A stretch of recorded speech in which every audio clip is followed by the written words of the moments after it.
Bonjour à tous et merci au docteur Morin de nous avoir invités, ce qui nous permet de vous présenter les anévrismes de l'aorte abdominale, leur prise en charge en 2022 et notre consultation qui nous tient beaucoup à cœur. Enfin, c'est un projet assez récent qu'on a appelé Parano, qui est une consultation spécialisée en anévrisme de l'aorte abdominale sur l'hôpital Bichat. Rappelons la définition d'un anévrisme qui est une dilatation, alors qui a plusieurs caractéristiques. Elle est permanente, elle est localisée, elle est par définition de diamètre supérieur à 50% du diamètre d'amont, ce qui va la distinguer en particulier de l'ectasie, qui est en fait une dilatation artérielle, mais sans avoir atteint l'anévrisme. Avec conservation de la paroi artérielle qui va le distinguer d'un faux anévrisme. Et enfin, cette dilatation est habituellement fusiforme et parfois saxiforme en fonction de la forme que prend l'anévrisme. Alors, l'anévrisme de l'aorte abdominale fusiforme en position sous-rénale, c'est 95% des anévrismes de l'aorte. Et à ce niveau sous-rénal, on retient comme définition admise par tous un diamètre aortique supérieur à 30 mm. Bien sûr, cette définition sera relativisée chez la femme de petit gabarit, où on reviendra plutôt à la définition de plus de 50% du diamètre d'amont. Alors, l'anévrisme de l'aorte abdominale, c'est une pathologie fréquente, puisqu'elle touche 2 à 5% des hommes de plus de 65 ans en Europe, plus aux États-Unis, où on est entre 5 et 10%. C'est une pathologie asymptomatique, donc de découverte fortuite, et dont l'évolution naturelle est en fait de grossir jusqu'à la rupture qui est dramatique, puisqu'elle entraîne 90% de mortalité globale. Et pour les patients qui ont la chance d'arriver vivants à l'hôpital, on a encore une mortalité hospitalière de 50%. Ceci a fait qualifier l'anévrisme de l'aorte abdominale de silent and instant killer par les anglo-saxons. Et pourtant, cette pathologie est bien accessible aujourd'hui à un traitement efficace et tout à fait définitif. C'est pourquoi nous avons mis en place à Bichat une consultation spécialisée, donc dans le service de chirurgie vasculaire. Nous l'avons naturellement, vous avez déjà deviné pourquoi, baptisé Parano, mais ce sigle nous permettait aussi de nous situer dans la PHP, puisque nous sommes le seul service de chirurgie vasculaire d'AP-HP Nord, et que AP-HP Nord représente un quart de la PHP. Donc, ça fait déjà un gros nombre potentiel de patients. Alors, c'est plus qu'une consultation, en fait, c'est un programme multidisciplinaire avec de nombreuses spécialités qui y participent. On assure une prise en charge globale des anévrismes, du diagnostic au traitement. Et toutes ces étapes, nous allons les développer maintenant. Alors, intéressons-nous à l'anévrisme de l'aorte abdominale sous-rénale de type dégénératif. En fait, c'est un anévrisme d'origine athéromateuse. C'est sur le plan physiopathologique une véritable maladie de la média, avec de nombreuses recherches actuelles qui montrent que, évidemment, il y a protéolyse des fibres, d'où la perte d'élasticité de la paroi, et que cette protéolyse des fibres, elle implique plein de mécanismes, notamment l'activation des métalloprotéases matricielles, dont une, je vous le dis au passage, la numéro 9 est une cible privilégiée du tabac, par exemple. Mais il y a beaucoup de recherches là-dessus. Alors, comme facteur de risque essentiel, on va retenir 4. Le tabac, qui est le premier facteur de risque, l'âge de plus de 65 ans, le sexe masculin et l'hérédité au premier degré, c'est-à-dire parents-enfants. L'hypertension artérielle, contrairement à ce qu'on peut souvent croire, n'est pas un facteur de risque essentiel. C'est un facteur de risque, certes, mais secondaire et surtout un facteur de croissance. Quant au diabète, contrairement à la maladie athéromateuse au niveau des membres inférieurs, par exemple, le diabète, lui, n'est pas un facteur de risque de l'anévrisme de l'aorte abdominale. Il est au contraire protecteur et on comprend assez facilement puisque la médiacalcose ou l'artériosclérose qu'il entraîne a tendance à maintenir la paroi artérielle. Là, vous avez après d'autres étiologies de l'anévrisme, et je les ai citées, mais on ne développera pas aujourd'hui. Alors, on a bien compris que la meilleure façon d'éviter la rupture d'un anévrisme de l'aorte abdominale, c'est de le dépister. On a ainsi la Société de chirurgie vasculaire européenne qui a établi des recommandations très précises sur des études de très, très grand spectre, randomisées, etc. Des recommandations de dépistage systématique. Donc, ce dépistage systématique s'intéresse à, premièrement, tous les hommes à partir de 65 ans. Alors, il n'y a pas de précision de la limite supérieure d'âge. Il est bien évident que chaque médecin jugera de l'opportunité de dépister un anévrisme de l'aorte abdominale à 80, 85 ans en fonction de l'âge physiologique du patient. Malheureusement, il n'y a actuellement pas de dépistage systématique préconisé chez les femmes. Pourtant, elles sont fumeuses. Mais il se trouve que les grandes études dont je vous parle ont porté sur des hommes. Donc, il y a tout un terrain à développer dans ce domaine de recherche clinique et de mettre en évidence sans doute la nécessité d'un dépistage systématique chez les femmes dans une population ciblée. Il doit être également systématique tous les 10 ans chez les hommes et les femmes à partir de 50 ans, là pour le coup, qui auraient un antécédent au premier degré d'anévrisme de l'aorte abdominale. Et enfin, un dépistage systématique tous les 5 à 10 ans chez les hommes et les femmes ayant une histoire d'anévrisme périphérique. Puisqu'on sait que c'est lié, à partir du moment où on a eu un anévrisme au niveau des membres inférieurs, on a plus de chances de développer un anévrisme de l'aorte abdominale. Alors, comment dépister cet anévrisme? Attendez, pardon. Hop. Alors, l'examen de première intention pour le dépistage d'un anévrisme, c'est l'échodoplaire. C'est un examen non invasif, facile d'accès. Son inconvénient majeur, c'est évident qu'il est opérateur dépendant, donc il sera bien de connaître son dopplériste et le fait que pardon, ce soit, si possible, le même dopplériste qui surveille le patient. Alors, le critère reconnu pour le dépistage par tout le monde, c'est la mesure du diamètre antéro-postérieur maximal. Et cet échodoplaire va permettre aussi la recherche, comme je vous disais, d'un anévrisme périphérique associé, en particulier poplité. Alors, le rythme de surveillance fait également l'objet de recommandations par la Société européenne de chirurgie vasculaire. Ce rythme dépend directement du diamètre.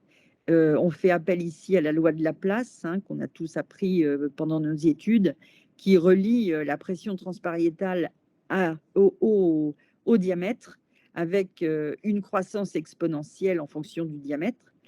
Alors, vous allez retenir que dans ce tableau, on va retenir une zone sensible qui est celle de 45 mm, où là, on accélère le rythme de surveillance par échodoplaire pour aboutir sans doute à une intervention dès 50 mm.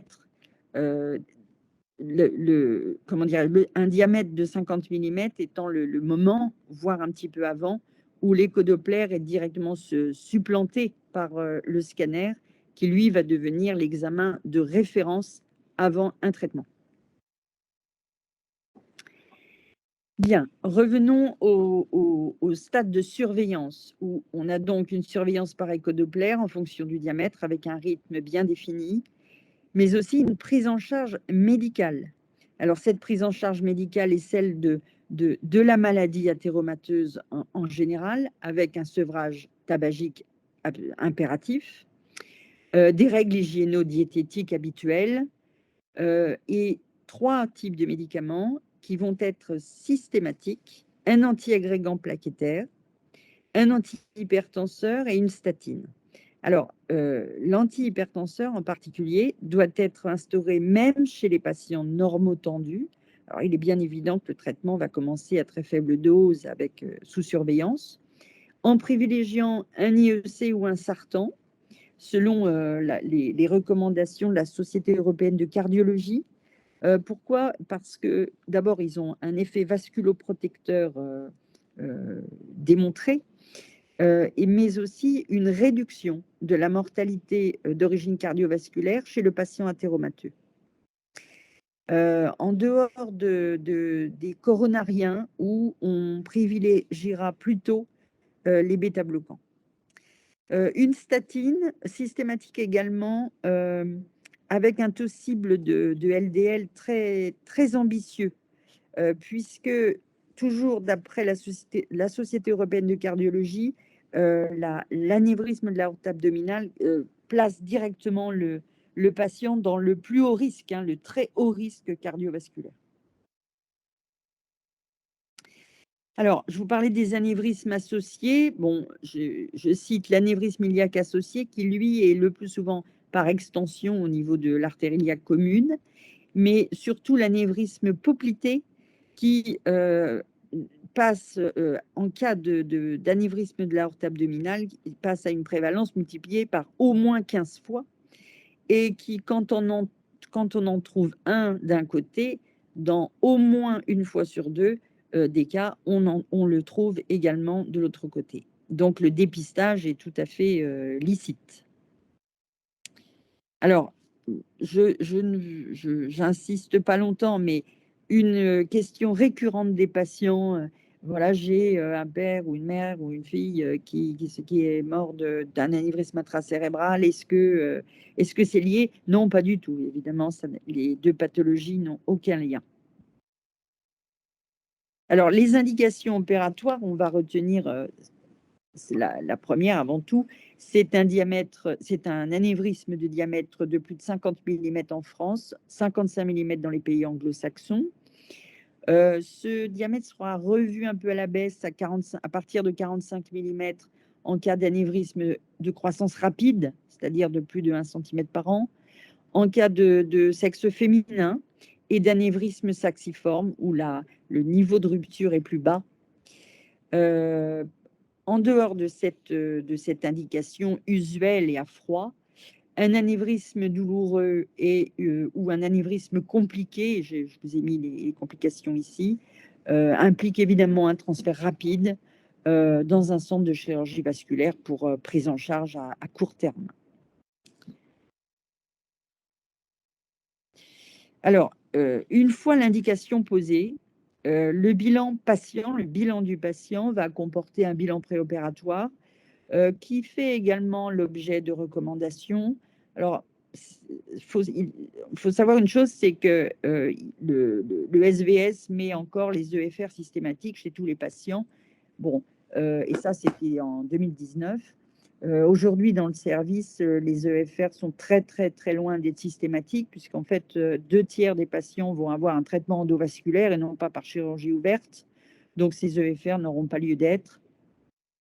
Quant à l'échodoppler des TSA, ça n'est pas systématique selon le SVS. Nous, à partir du moment où je vois le patient en première consultation par anneau, je lui fais un Doppler des TSA pour faire une mise au point de départ.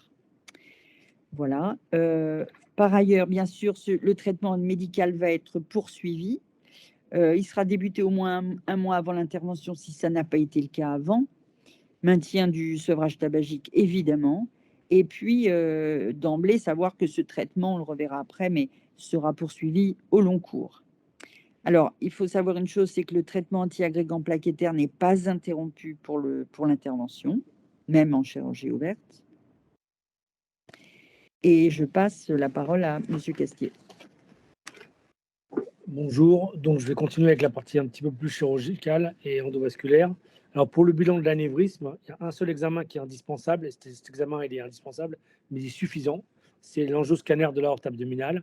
Il permet d'étudier donc l'aorte et les artères iliaques, et il nous permet de faire des mesures extrêmement précises comme on le verra. Donc il y a deux modes de traitement de l'anévrisme de l'aorte abdominale. Lorsque celui-ci fait plus de 5 cm, comme vous l'a expliqué Catherine.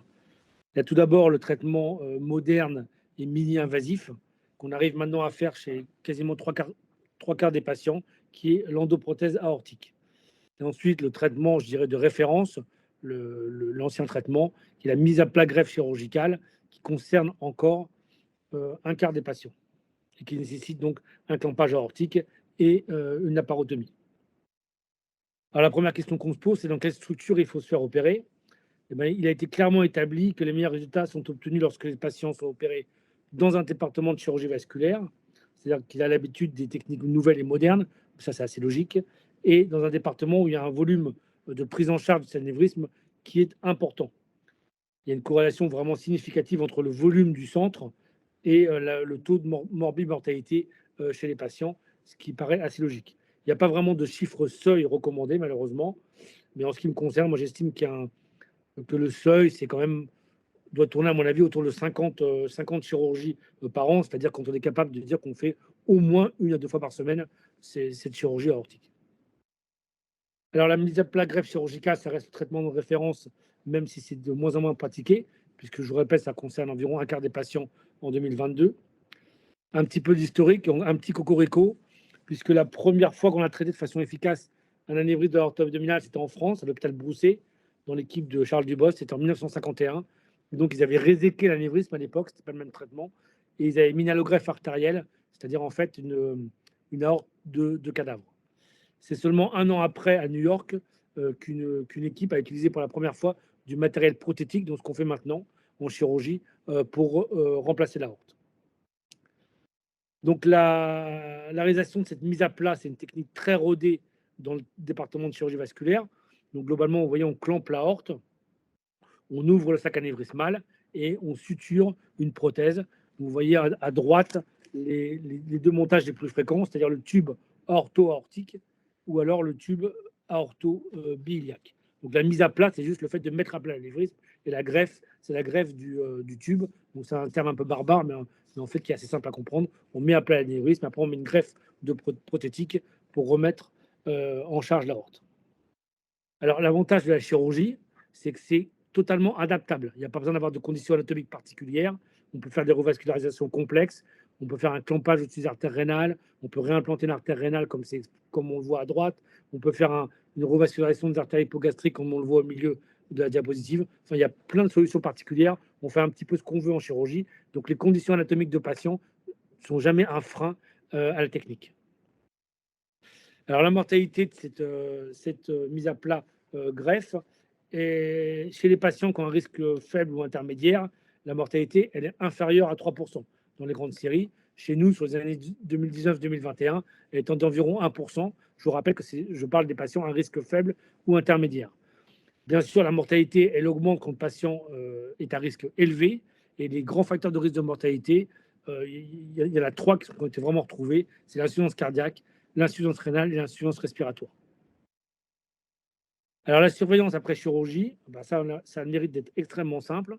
C'est qu'on revoit le patient dans le mois post-opératoire avec un écho-Doppler. Et après, on ne le revoit que 5 ans après, sur les guidelines, avec un examen angioscanner. Il n'y a pas d'autre surveillance à réaliser.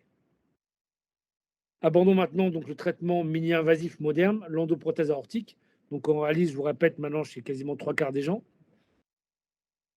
Alors, un petit peu d'histoire. Donc, il y a plus de 30 ans maintenant, c'était en 1991.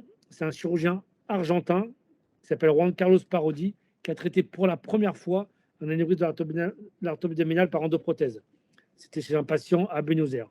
En fait, c'est un chirurgien qui a fait une grande partie de ses études à la Cleveland Clinic dans les années 80. Et quand il est rentré chez lui, parce qu'évidemment, il ne pouvait pas le faire aux États-Unis, il fallait trop d'autorisation, il a traité un patient en Argentine. Inutile de vous dire qu'entre le matériel qu'il a utilisé en 91 et ce qu'on utilise maintenant, ça n'a vraiment plus rien à voir. Il y a un monde entre les deux, entre ce qu'on faisait à 30 ans et ce qu'on fait maintenant. Alors en fait, c'est assez rigolo et c'est un petit clin d'œil, c'est qu'en fait en 1987, il y a un chirurgien ukrainien, ou russe à l'époque, mais ukrainien, qui s'appelle Nikolai Volodos, qui est originaire d'Odessa. Et il avait traité, en fait, donc 4 ans avant, pour la première fois, un anévrisme de l'aorte thoracique chez un jeune russe à Kharkiv. Le problème à l'époque, c'est qu'il y avait la guerre froide, il y avait le rideau de fer, et que la publication avait été écrite en russe. Donc en fait, personne n'avait vraiment connaissance de cette publication. Et pendant de nombreuses années, seul le nom de Parodie était connu. Et au début des années 2000, son travail a largement été reconnu et il a été mis à l'honneur par la Société européenne de chirurgie vasculaire. Il est décédé maintenant en 2017, donc il ne vit pas ce qui se déroule aujourd'hui dans son pays. En 2022, donc les endoprothèses, elles ont cette tête-là. Ce sont toutes des endoprothèses qui sont faites en 3 parties, donc avec un corps principal et avec 2 jambages. C'est un système extrêmement ingénieux qui permet en fait de faire du sur-mesure sur les patients avec des endoprothèses entre guillemets prêtes à porter. C'est-à-dire qu'on arrive avec des tailles différentes à traiter à peu près tous les patients en multipliant la taille des corps et en multipliant la taille des jambages.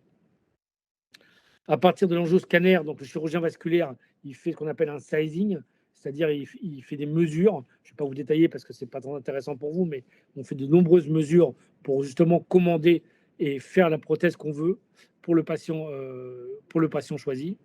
Dans le service, on fait toujours ce sizing avec 2 chirurgiens indépendants et après on confronte nos résultats lors de notre staff pour ne pas se tromper, pour avoir une analyse finale la plus pertinente possible. Donc vous voyez, on fait des tonnes de mesures comme ça pour adapter l'endoprothèse à notre patient. Alors, ce traitement par endovasculaire, il y a des contraintes. Contrairement à la chirurgie, tous les patients ne sont pas éligibles. Donc, je vous l'ai dit, il y a à peu près 20 à 25% des patients qui ne peuvent pas avoir ce traitement pour des raisons que je ne vais pas toutes vous expliquer parce que ce n'est pas passionnant pour les gens qui font pas ça toute la journée. Mais il y a des contraintes. Je vais vous montrer un exemple. Vous voyez, ces patients, en fait, ils n'ont pas d'aorte saine sous les artères rénales. À gauche, parce qu'en fait, il n'y a pas du tout d'aorte saine, donc la prothèse ne pourra pas s'accrocher. Ici, parce qu'il y a un virage qui est beaucoup trop important. Ici, parce qu'on a des calcifications qui sont très importantes, donc la prothèse, elle risque de glisser.